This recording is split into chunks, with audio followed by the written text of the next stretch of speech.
ಈಗ ನಾನು ಅದರ ಬಗ್ಗೆ ಕಾಮೆಂಟ್ ಮಾಡೋ ಅವಶ್ಯಕತೆಯೇ ಇಲ್ಲ. ನಿಮ್ಗಳಿಗೆ ದೇವಸ್ಥಾನ ಹೇಗೆ ನಿರ್ವಹಣೆ ಆಗ್ತಿದೆ ಅಂತ ನಮಗಿಂತ ಚೆನ್ನಾಗಿ ನಿಮಗೆ ಗೊತ್ತಿರುತ್ತೆ.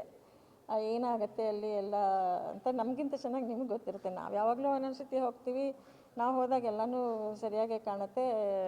ಬಟ್ ಬಾಕಿ ಅಂತ ಏನಾಗುತ್ತೆ ಅಂತ ಬೇರೆ ಟೈಮಲ್ಲಿ ನಿಮ್ಗಳಿಗೆ ನಮಗಿಂತ ಚೆನ್ನಾಗಿ ಗೊತ್ತಿರುತ್ತೆ. ಅದರಿಂದ ಅದ್ರ ಬಗ್ಗೆ ವಿಚಾರ ಬೇಡ ಅನಿಸುತ್ತೆ. ನಿರ್ವಹಣೆ ಮಾಡೋಕ್ಕೆ ತಯಾರಿದ್ದೀವಿ.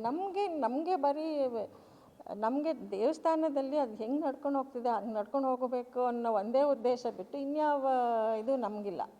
ನಾವು ಇಲ್ಲಿ ತನಕ ನಾವು ಏನು ನಡ್ಸ್ಕೊಂಡು ಬಂದಿರೋದುವೆ ಯಾವುದ್ರಲ್ಲೂ ಹಿಂದೆ ಹೇಗೆ ನಮ್ಮ ಪೂರ್ವಜರು ಹಿಂದೆ ಏನು ಮಾಡಿಕೊಟ್ಟಿದ್ರು ಅದೇ ಇದರೊಳಗಡೆ ನಾವು ಹೋಗ್ತಾಯಿದ್ದೀವಿ. ನಾವು ದೇವಸ್ಥಾನಕ್ಕೂ ಒಂದು ಇದಿದೆ, ಹೀಗೆ ನಡಿಬೇಕು ಅಂತ. ಅಷ್ಟು ಬಿಟ್ಟು ನಾವು ಆ ದಾರಿ ಬಿಟ್ಟು ಬೇರೆ ಹೋಗಲ್ಲ. ಈ ಡೆವಲಪ್ಮೆಂಟು ಅದು ಅಲ್ಲಿ ಹೊಡೆದು ಇಲ್ಲಿ ಹೊಡೆದು ಅದಕ್ಕೆ ನಾವು